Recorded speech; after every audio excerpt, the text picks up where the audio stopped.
Eu vou pregar hoje uma de duas mensagens sobre esse mesmo texto. Na realidade, eu já preguei outras mensagens sobre esse texto, mas hoje, muito em particular, eu divido esse texto em duas mensagens com aplicações diferentes da mesma palavra do Senhor Jesus, no Evangelho de João, capítulo 6, versículos 12 e 13.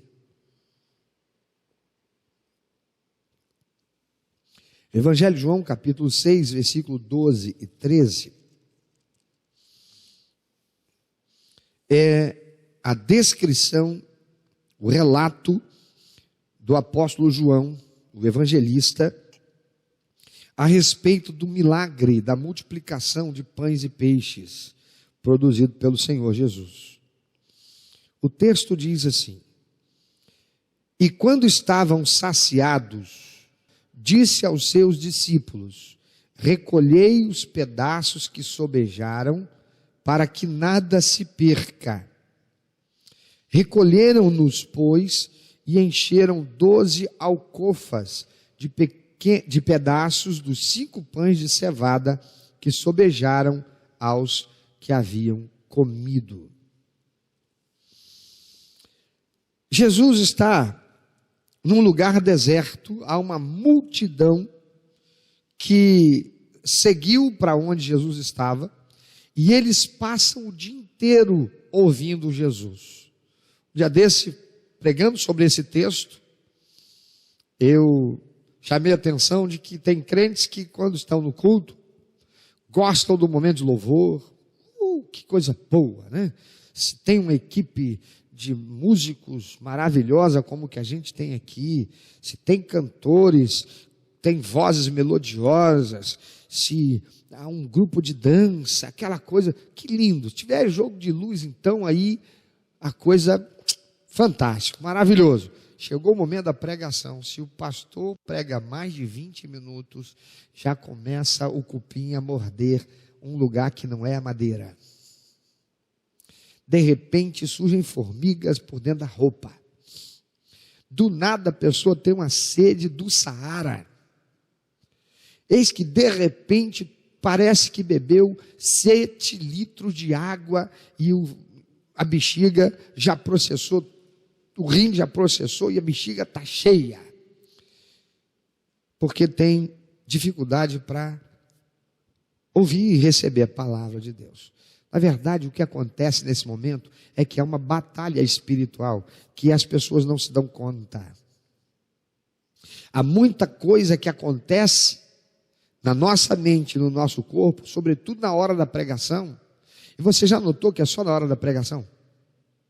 Porque a gente vai para o cinema, a gente até tem vontade de ir no banheiro, mas a gente segura, trava tudo. A gente torce até a perna, que é para poder fazer compressão, para o negócio segurar mais, para a gente, porque eu não quero perder, ainda mais agora, porque não tenho a tecla de rewind, né?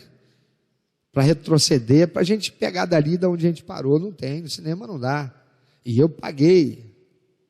Mas na igreja, na hora da pregação, Jesus está ensinando aquele povo, e ele passa o dia inteiro ali, e diz a palavra de Deus que já era tarde, quando Jesus é interpelado pelos discípulos, porque já está tarde, está longe, o povo está começando a ficar com fome, já está com fome, e é longe para se conseguir algum alimento, ou para voltar para casa, eles vão retornar no escuro, inclusive. Eles estavam lá ouvindo Jesus. Mas não é sobre essa questão que eu vou tratar aqui, não. Os 4 evangelhos, Mateus, Marcos, Lucas, João, chamados evangelhos sinóticos, eles registram este milagre do Senhor Jesus. Mas o apóstolo João é aquele que faz questão de detalhar esse evento e registra algumas informações muito importantes. E neste particular, há uma informação muito importante que os demais evangelistas não fizeram O texto aqui diz que Jesus não deixou que nada fosse desperdiçado. Ele mandou que recolhessem os pedaços que sobraram, dizendo, para que nada se perca. E quando estavam saciados, disse aos seus discípulos, recolhei os pedaços que sobejaram, para que nada se perca. Por que o Espírito Santo levaria o evangelista, ou por que do Espírito Santo levar o evangelista João fazer esse registro que os outros não fizeram? Mateus não fez, Marcos não fez, Lucas não fez. O que o Senhor nos quer revelar com esta particularidade do que aconteceu ali? Lembremos que a Bíblia é a revelação que Deus faz de si mesmo a nós, seres humanos, e ela é profética. A linguagem da Bíblia é profética. O Antigo Testamento, ele aponta para Jesus e para a sua igreja, e o Novo Testamento aponta para a volta de Jesus e para a vida eterna, mas também apresenta princípios e valores que devem reger as nossas vidas enquanto nós vivemos aqui na terra, para que experimentemos paz, equilíbrio, satisfação, que compõem a verdadeira prosperidade que todos precisamos e somente poderemos alcançar se vivendo por esses princípios e valores. A Bíblia a si mesma, ela explica. A Bíblia se explica por si mesma. É uma questão de conhecermos a verdade que é a palavra de Deus, como disse Jesus no Evangelho de João, capítulo 8, 32. Conhecereis a verdade, e a verdade vos libertará. A verdade é Jesus, a verdade é a palavra de Deus. Nada mais, fora isto, pode ser chamado de a verdade. Pode ser a tua verdade, a minha verdade, a verdade dele, mas a verdade é aquela que procede de Deus, ponto. Então aqui nesse texto nós tiramos dois ensinamentos que eu vou abordar e começo a abordar hoje. O primeiro deles é um entendimento, um ensinamento de aspectos morais. E outro é de aspecto profético. Então, um aspecto desse ensinamento de Jesus, do que Jesus está ensinando aqui, é moral, o outro é profético. É uma revelação para nós. Ambas são revelação, mas com duas características. Uma moral, outra espiritual ou profética. Hoje vou falar apenas do aspecto moral deste ensinamento que Jesus está transmitindo a nós aqui. Para nós entendermos o que um texto bíblico está dizendo, é preciso conhecermos o contexto, qual é o plano de fundo, o que está acontecendo ali naquele momento, quem são aquelas pessoas que participam daquele momento, qual a realidade da vida delas, quais são as características que envolvem aquelas pessoas, quem é este que está falando, quais são as características desse que está falando, o que é que Deus já falou a respeito desse assunto, qual é a língua que foi usada para transmitir esta mensagem, e o que esta palavra lá no original, na realidade diz, quais são as características, qual é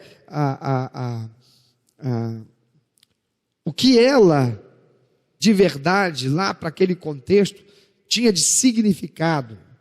E então nós vamos compreender o que está sendo dito e por quê e para quê. Vamos então para esse elemento moral do ensino de Jesus aqui. Primeiro, que é o ensino moral, é que Deus é contra o desperdício. Deus é contra o desperdício. Jesus não deixou que nada fosse desperdiçado. Ele diz: para que nada se perca. As pessoas que estavam lá eram pessoas pobres.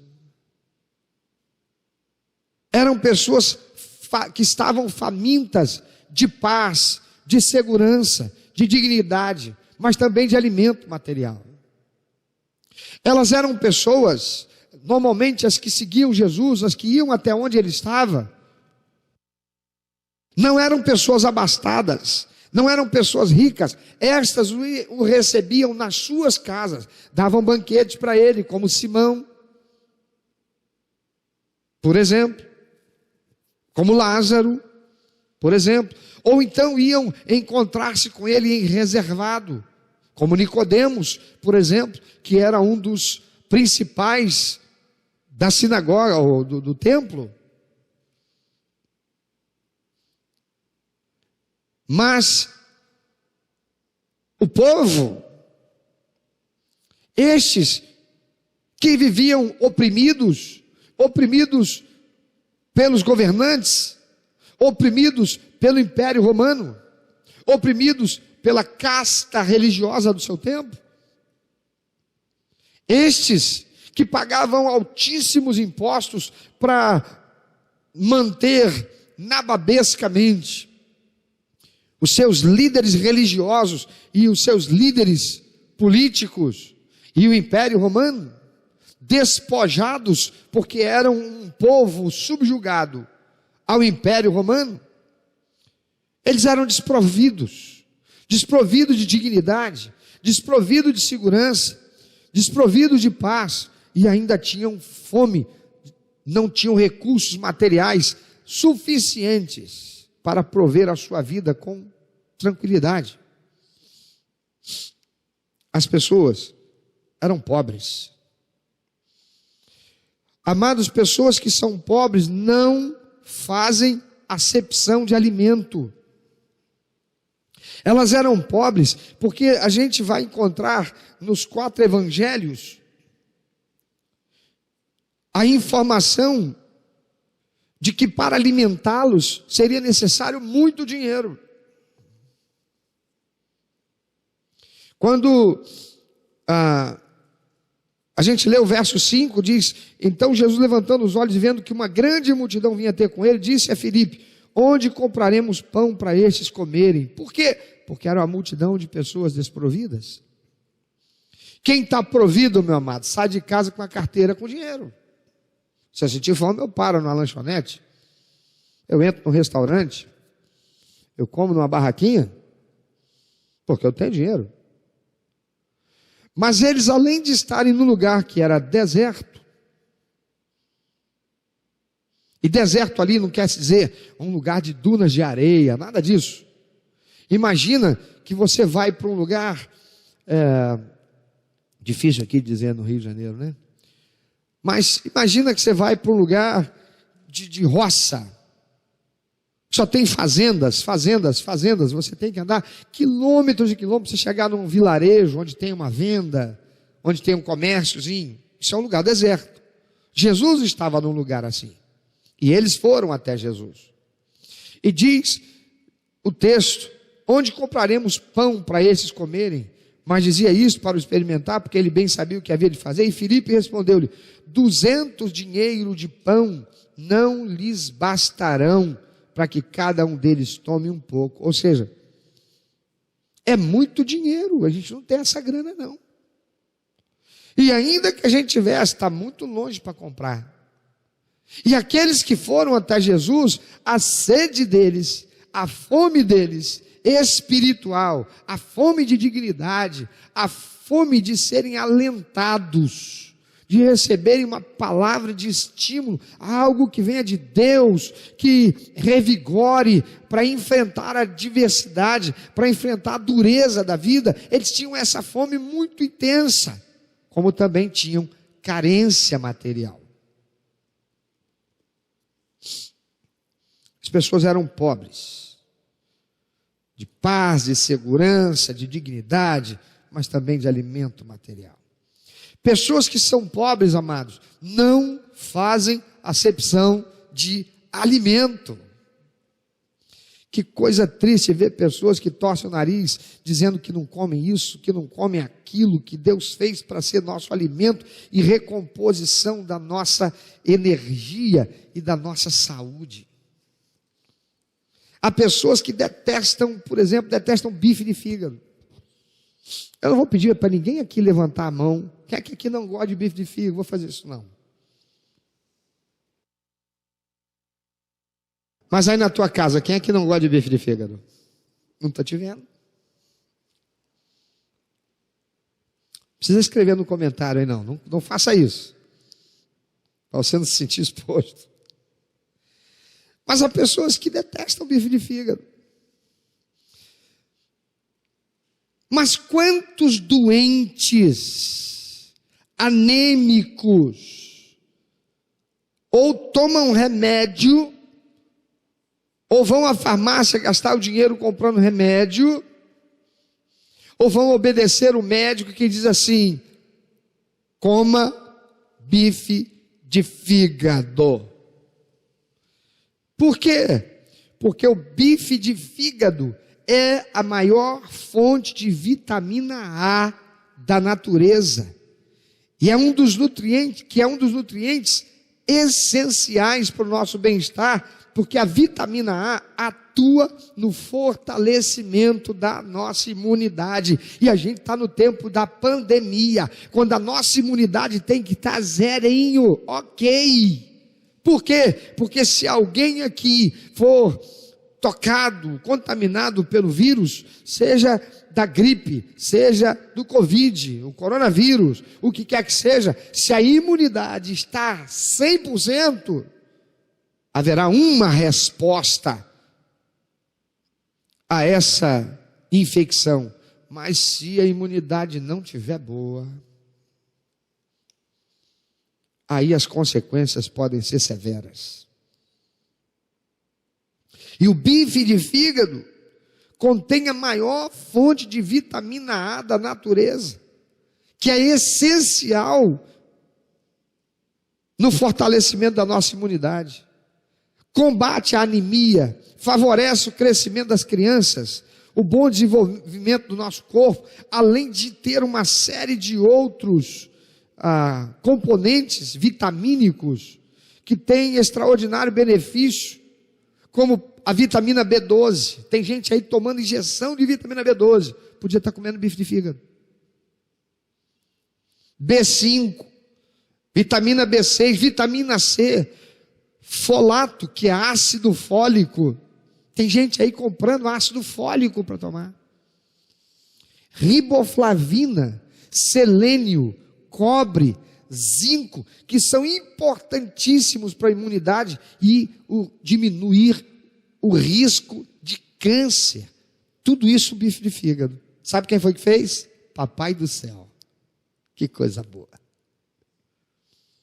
Amados, pessoas pobres não desperdiçam alimento, porque sabem o quanto é difícil obtê-lo. Que tristeza ver pessoas que colocam comida no prato sem pensar se aquela quantidade será suficiente ou se vai sobrar e jogar fora. Tem gente que não guarda, põe na geladeira, coloca lá aquele plásticozinho, então coloca um outro prato sobre ele, põe na geladeira e logo mais esquenta e come. Não, joga fora, desperdiça. Você não é assim não, né?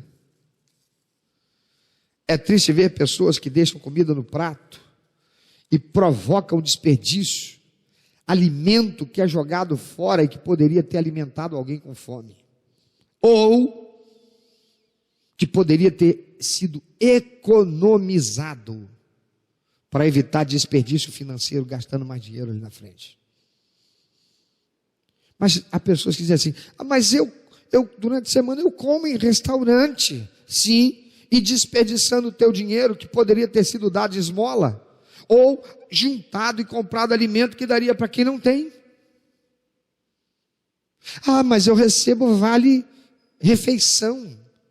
Eu chego lá, entrego o vale, e aí eu pego. E quem é que disse que porque você recebeu o vale refeição, e você não sente que está saindo dinheiro do teu bolso, embora esteja uma parte, você devolve através da empresa, não é? Quem foi que disse que com isso você tem o direito, eu tenho o direito de pegar além daquilo que eu preciso? Ah, mas vai ficar para o empresário mesmo, vai ficar para o dono, ele depois vai jogar fora, que o pecado não seja meu. Por que eu tenho que pecar? Porque você vai pecar? Se ele não vai pegar, fazer quentinha com o que sobra lá na gôndola, como é que chama o nome daquilo lá? É gôndola mesmo, né?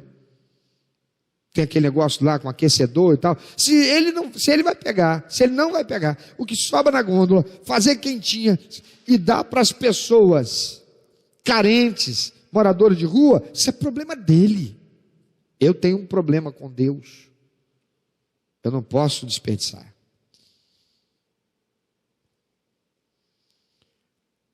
Tem crianças que crescem sem escrúpulos para comer alimentos. Já notou? Criança nasce sem escrúpulo. Eu não sei quanto a você. Vou contar um negócio aqui.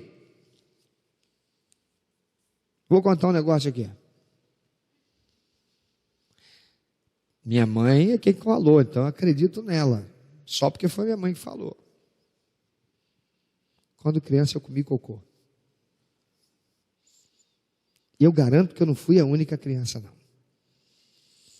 Diz mamãe que uma vez chegou em casa, ela saiu, estava fazendo alguma coisa, eu era pequenininho.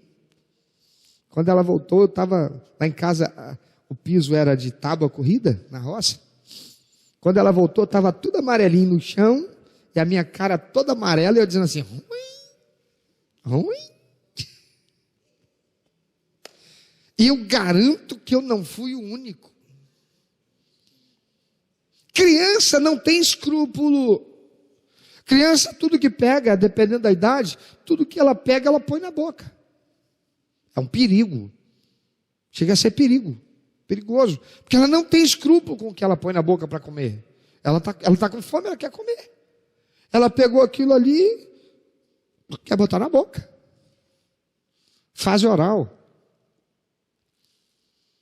Crianças crescem sem escrúpulos para comer alimento, mas desenvolvem esses escrúpulos à medida que vão sendo influenciados pelo que veem, pelo que ouvem, ou pelo que são ensinadas. Eu, por exemplo, fiquei sem comer bife de fígado, porque eu ouvi falarem muito mal e senti o cheiro de um que estava estragado quando eu era criança. Você já viu limpar bife de fígado? Você pega o bife de fígado, ele tem lá uma pelezinha que é dura, tem que arrancar aquilo, parece um couro, tem que tirar aquele negócio.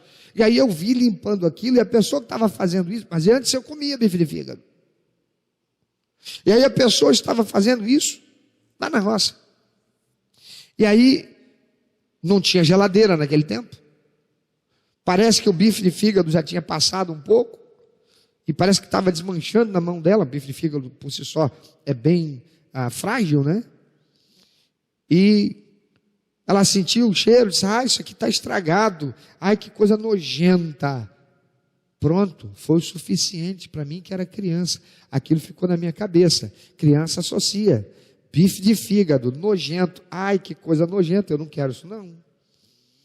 E a partir daí eu criei uma resistência para comer bife de fígado, e minha mãe teve muito trabalho comigo para eu comer bife de fígado, porque na roça a gente não tem farmácia à vontade e nem grana para toda hora vamos ali comprar um Redoxon para tomar uma vitamina C. Para quê? Na minha casa, a gente ia no pé de laranja e pegava laranja. A gente ia no pé de mexerica, pegava mexerica. A gente ia no pé de limão e trazia o limão e fazia uma limonada. Quem é que disse que a gente tomava vitamina C?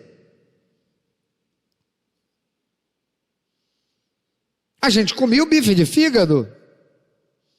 A gente comia como é o nome daquele negócio que o coelho gosta? A cenoura. Tirada lá da horta. A gente comia o pimentão, a gente comia o tomate, a gente comia o alface. A gente comia chicória. A gente comia jurubeba com angu. Já comeu jurubeba? Aquele troço que amarga igual fel. Pois eu nunca conheci o amargo da jurubeba, porque a minha mãe sabia fazer e a dona Diomar fazia um angu com jurubeba e frango desfiadinho, meu irmão, enche a boca d'água. Alguém dizia assim: hein, jurubeba é coisa é comida para boi, comida para cavalo, para burro. Aí desde quando Deus colocou na Bíblia assim: essa comida aqui será só para cavalo, burro e boi? A palavra de Deus não diz isso. A palavra de Deus diz que toda erva, toda planta que é para ser comida, eu dei para ti. O Senhor deu para nós. Hello. E depois os animais. Hello. Pois é, eu acabei ficando sem comer por causa daquele escrúpulo criado em função da informação que eu recebi.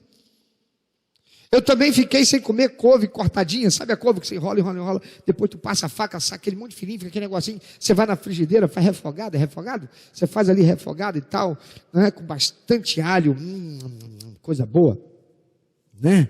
Gosto de comida puxadinha no alho. Eu e a Flávia somos fãs de alho. Fã não é a palavra errada, né? A gente gosta muito de alho. Pois bem, eu fiquei sem comer couve cortadinha, refogadinha, porque eu associei a uma situação que eu vivi. Eu fui com o papai numa jazida de mármore, num lugar chamado Guarnelli, lá em Italva. E papai ia lá para consertar as máquinas. E aí tinha uma choupana, um casebre num canto lá, pobre de Marredeci, onde os trabalhadores braçais ali, eles tinham uma pessoa lá que cozinhava e tal, e fazia a comida que eles comiam. Era um lugar insalubre. A água era água de poço. A gente chamava de cacimba. E algumas cacimbas, a gente ia lá, chegava a água, ela era meio acinzentada, porque era de barro, chamado tabatinga. Então você pegava aquela água ali, e muitas vezes pegava a água do jeito de pegar da cacimba, já bebia. Quando muito passava num filtro lá, numa talha, às vezes não tinha nem filtro. Eu sei que naquele dia eu bebia água de cacimba. E na hora da comida, que eu cheguei com o papai lá, estavam lá fazendo uma couve cortadinha, refogada, com arroz, feijão, e não lembro o que mais tinha, mas eu não esqueci, porque arroz e feijão sempre tem, mas eu não esqueci da couve cortadinha. E quando eu comi aquela comida, a comida não desceu bem para mim. Aquela couve estava, não sei se ela estava passada, se ela estava carregada no sal, algum tempero, alguma coisa, o paladar dela não desceu bem para mim. Fato é que quando eu cheguei em casa, de noite, eu estava com um piriri, que não tinha nada que colocasse para dentro, que logo não ia para fora. E eu fiquei uns 2 dias de piriri, sentadinho no meu troninho, chamado pinico, porque na roça todo mundo tem pinico. E aí, estou eu na minha sala, com a camisa de malha, sem nada por baixo, sentadinho no pinico, só esperando a hora que a barriga fizesse. Eu já estava ali aguardando. Já era a noitinha, e eis que alguém bate a porta, e quando bate a porta, mamãe vai lá abrir. Como a gente não tinha energia elétrica, era luz de lampião, o lampião estava lá do outro lado da sala, iluminando, ninguém estava esperando que fosse quem fosse. Quando abre a porta, quem está chegando? É uma vizinha com a irmã dela, que tinha pouca diferença de idade minha coleguinha da escola, por quem o meu coração batia.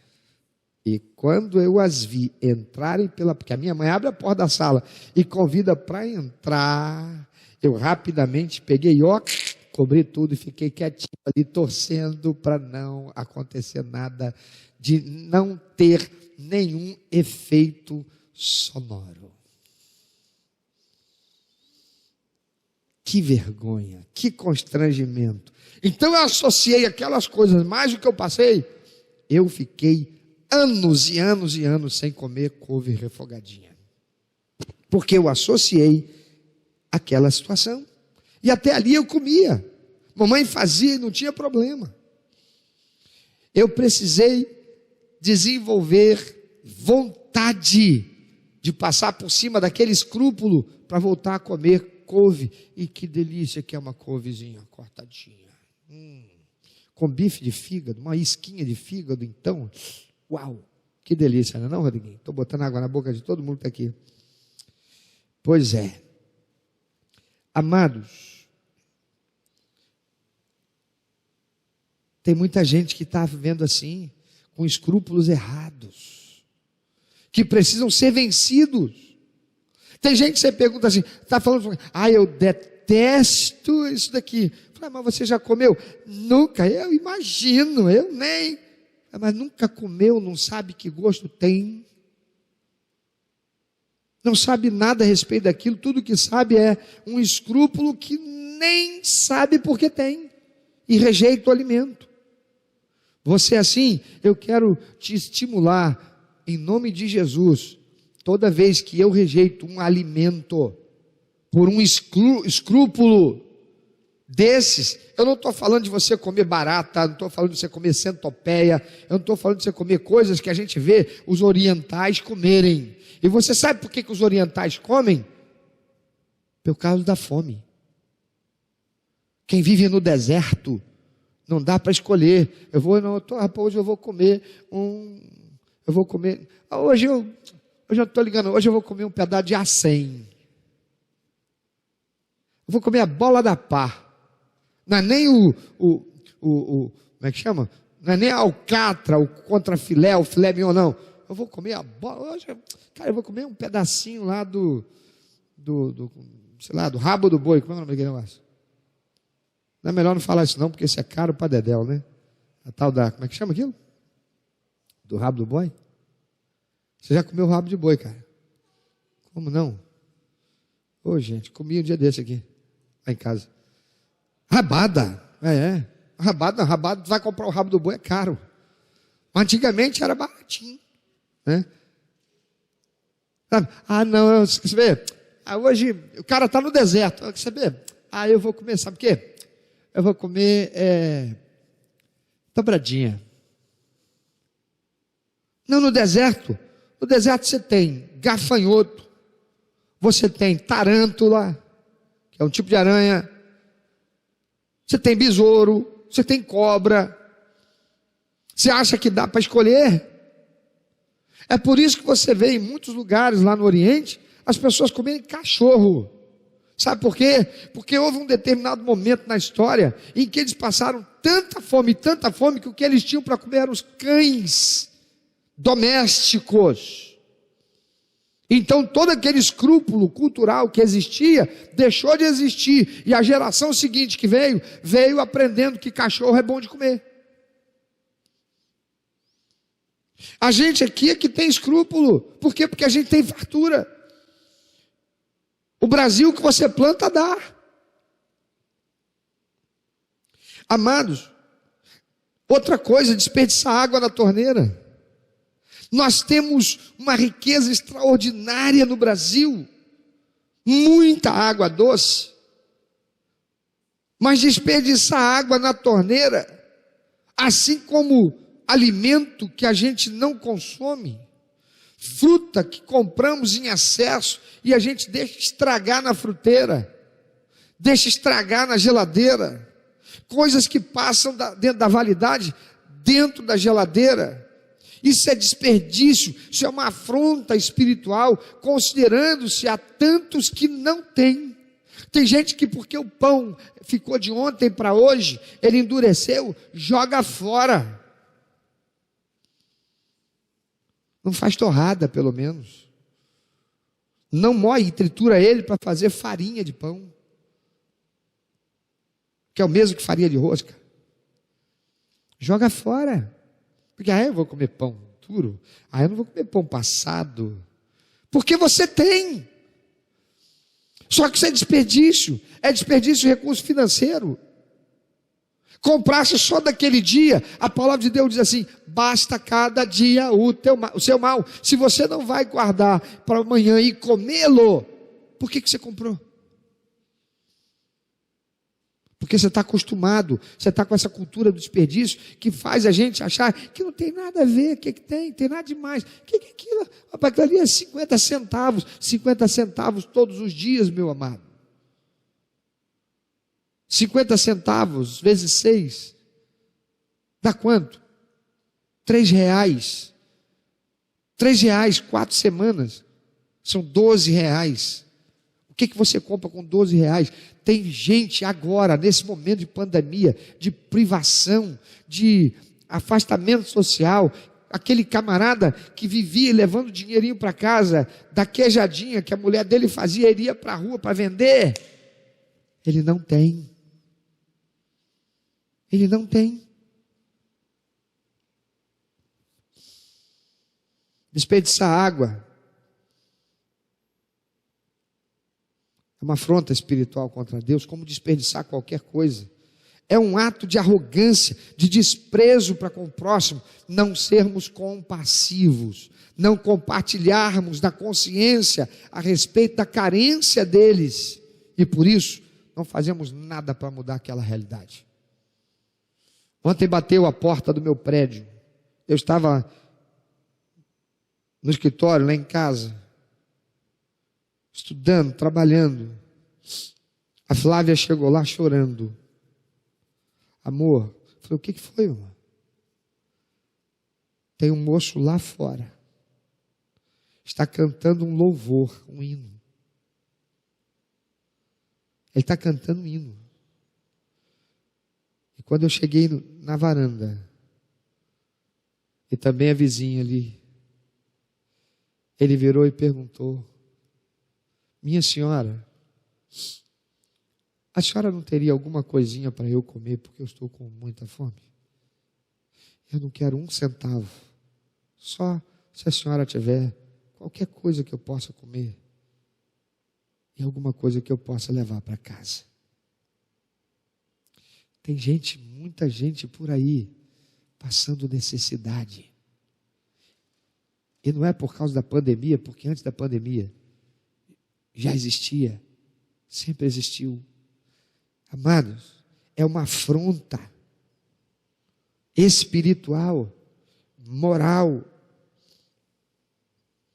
É um ato de arrogância e de desprezo com aqueles que têm menos ou não têm. Muitos são pobres ou miseráveis, não porque sejam preguiçosos, mas por falta de oportunidade. Eu desci, eu não levei 1 quilo de nada. Eu pensei, eu chego lá com 1 quilo de arroz, mas ele pode estar precisando também comprar um remédio. Eu peguei o que eu tinha na carteira. Eu estou falando diante de Deus.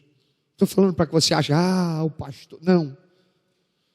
Eu olhei e disse: dá para eu ir e dá para eu voltar amanhã da igreja. O restante, tudo que eu tinha na carteira, que não era muito, eu desci e levei para ele. Quando eu cheguei perto dele, ele estava sem máscara. Porque você há de convir comigo, quem não tem para comer, não tem para botar uma máscara no rosto. E eu de longe estiquei o braço para ele e disse: Senhor, eu não posso pegar no dinheiro. Por favor, eu não quero que o senhor pense mal de mim. E ele estava já conversando com a vizinha, que também desceu e deu para ele alguns alimentos, para ele levar. E eu disse para ele: eu é que estou pedindo ao Senhor, por favor, aceite. Eu faço isso em nome de Jesus, para abençoar a tua vida. Ele não estava lá embaixo cantando, eu só quero é ser feliz, para chamar a atenção, não. Ele estava cantando um louvor, um hino para Deus. Ele não estava com cara de miserável, sabe, aquele que, Senhor, me ajuda, não. Com dignidade, mas externando a carência e a necessidade. E quando eu disse assim, eu estou fazendo isso, eu quero que o senhor, por favor, receba em nome de Jesus, é o que eu posso. fazer para ajudar o senhor agora? Há muitos que são pobres, há muitos que são miseráveis, não porque sejam preguiçosos, mas porque falta oportunidade. Crianças não vão para um lixão catar o que consumir, amados. Pessoas não vão para os fundos dos restaurantes para catar restos de comida que foram desprezados nos pratos e jogados fora na lixeira, nos fundos do restaurante, porque elas são preguiçosas, mas porque elas não têm oportunidade de trabalho e dignidade. Você acha que uma pessoa prefere estar ali comendo, apanhando do lixão, pegando aquele resto de sanduíche da lanchonete, do Bob's, do McDonald's, seja lá do que for, da lixeira, do saco de lixo, abrindo um saco de lixo para pegar aquilo e sair comendo, se ele poderia, trabalhando, ter dinheiro para entrar lá limpinho, sentar, comprar e comer inteiro? Pastor, mas eu conheço gente que mora na rua que não quer de jeito nenhum voltar para casa. Vai conhecer o contexto para saber por quê. Não faça juízo. Não é isso que a palavra de Deus ensina para nós. Amados, quando nós temos consciência a respeito da necessidade de cuidar da natureza e bem administrarmos as coisas que o Senhor colocou sob os nossos cuidados, ou com as quais Ele nos abençoou, passamos a exercer um papel importantíssimo para fazermos a diferença na vida dos outros, a começar da nossa família, chegando aos menos favorecidos e aos necessitados. Porque aquele dinheiro que eu deixei de desperdiçar no alimento que eu joguei fora e guardei, no final do ano ele pode representar algo importante para mim. Certa feita chegou uma senhora viciada em cigarro. Eu estava cuidando da filha dela, mas o Espírito Santo mandou eu chamar essa mulher que veio para encontrar a filha, eu falei, só pedi para a filha guardar lá fora, pedi para ela entrar. Ela entrou e eu comecei a conversar com ela. Ela morava num cômodo com dois filhos. Ela e mais dois filhos num cômodo. Aquele cômodo era casa, cozinha e banheiro. Que faziam a necessidade numa lata. A gente ajudou a construir um banheiro do lado de fora, anexado àquele cômodo. E ela entrou, e eu disse para ela, Satanás está roubando a vida da senhora. Ela disse, pastor, mas por quê? Por causa dessa coisa maldita que a senhora está guardando dentro da sua bolsa. Esse cigarro aí. Ela tinha uma ferida na perna, na altura da batata da perna, perto da canela ali. Eu disse, essa ferida aí é produzida por essa desgraça, porque a senhora tem um espírito de vício que opera na vida da senhora há muitos anos, e está roubando da senhora. Eu disse, pastor, não acredito nessas coisas não, isso aí, eu tenho Deus comigo. Falei, só tem Deus com a senhora? Então deixa eu dizer para a senhora uma coisa, deixa eu falar uma coisa para a senhora, em nome do Senhor Jesus, se o que eu estou falando é mentira, nada vai acontecer, mas o que eu estou falando da senhora é da parte de Deus. Eu ordeno agora que os demônios que estão agindo na sua vida, o espírito de vício que age na sua vida, tem escravizado a senhora durante todo esse tempo, fique agora preso na tua perna e comece a queimar, pegando fogo em nome de Jesus. A mulher caiu no chão, a mulher rodava na minha sala, desesperada, e começou a gritar, ai, apaga, apaga. Eu falei, apagar o quê, minha senhora? É fogo, está queimando dentro de mim. Eu falei, queimando o quê, minha senhora? Não sei, está queimando, pastor, tira isso de mim, tira isso de mim, tira isso de mim. Ele falou, quer dizer que agora tem demônio? Eu disse, em nome de Jesus, todo demônio agora, se amarrado, sai daqui, deixa ela livre. Passou na hora. Alguém dizer, hipnotizou, meu amado. Deixa eu dizer uma coisa para você, eu nunca quis nem ler muita coisa a respeito de hipnose, para ninguém dizer assim, e eu poder com clareza, perante Deus, dizer assim, não sei nem como é que se faz hipnose. Sei que existe. Nunca quis, exatamente por isso. Falei, agora a senhora senta aqui, deixa eu mostrar uma coisa para a senhora. A senhora mora num cubículo com 2 filhos, e vocês têm feito a necessidade dentro de casa, com constrangimento, botam um pano lá, para fazer numa lata. Vocês tomam banho do lado de fora, pegando caneca com latão, de água para jogar em cima. A gente chama na roça disso de banho de burro, banho de cavalo. Sabe por quê? Porque Satanás está roubando da senhora. A senhora fuma desde que idade? Desde os 14 anos. Quantas carteiras de cigarro a senhora fuma hoje? Eu fumo 2 carteiras e meia. Sei. Há quantos anos a senhora fuma 2 carteiras? Eu fumo desde 20 e poucos anos. Sei, eu vou fazer aqui uma média. E quanto custa uma carteira de cigarro? Tanto. Eu fiz as contas pelo tempo que ela fumava, pelo valor do cigarro daquele dia. E eu mostrei para ela, perguntei, o que a senhora faria com esse valor aqui? Na época dava mais de 20 mil reais. Isso deve ter uns 14, 15 anos. Não, deve ter uns 18 anos. Ela olhou, eu comprava uma casa. Falei, é isso que Satanás tirou da senhora, por causa desse vício desgraçado que ele colocou na senhora e o que tem na sua perna. Você acha que aquela mulher saiu dali para fazer diferença na vida dela? O cigarro que ela não sentia gastando todo dia destruía a vida dela e o seu futuro. Os 50 centavos, R$1 que você está desperdiçando de comida todo dia vão fazer diferença no futuro. Tem muita gente que não tem casa própria, não tem carro, não tem nada, porque desperdiça o que tem. Trabalha, gasta o que tem. Antes não tinha emprego, não tinha salário. Começou a trabalhar com o salário, glória a Deus, agora eu vou fazer isso, fazer aquilo, aquilo outro. Daqui a 3 meses, o salário que ganha não dá para mais nada. Recebeu uma promoção, ou foi para um outro emprego, passou a ganhar 2 vezes mais. 3 meses depois, aquele 2 vezes mais, não dá, por quê? Porque passou a gastar tudo aquilo, desperdício, jogando fora o futuro. Amados, quando temos consciência a respeito da necessidade de cuidar da natureza e bem administrarmos as coisas que o Senhor colocou sob nossos cuidados, ou com as quais Ele nos abençoou, passamos a exercer papel importantíssimo para sabermos a diferença na vida dos outros, para fazermos diferença na vida dos outros, a começar da nossa e da nossa casa. Aquelas pessoas lá no deserto, que foram até lá encontrar Jesus, elas estavam sedentas de amor, famintas de dignidade, famintas de paz interior, mas também de pão. E elas eram pobres. O relato do evangelista João sobre esse milagre também difere dos demais evangelistas, porque ele faz questão de identificar que os pães daquele garoto eram de cevada e os peixes eram peixinhos. O verso 9 diz: está aqui um rapaz que tem 5 pães de cevada e 2 peixinhos. Mas o que é isso para tantos? Por que pão de cevada? Porque pão de cevada não é pão de trigo. Normalmente o pão é feito com o quê? Com trigo. Por que pão de cevada? Porque o pão de cevada era o pão dos pobres. Os pobres não comiam pão de trigo. Trigo era muito caro. Você já viu o preço do pãozinho hoje? Quando eu era garoto, eu lembro, aqui em Belford Roxo, com R$1 você comprava 20 pães. Eu não sei.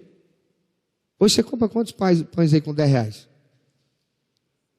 Hein? 4 pães com R$10. Você para pensar. 4 pães por R$1. Tá. Pensei por 4 pães por R$10. Alguém ia dizer assim: pastor, você não compra pão? Não, compro.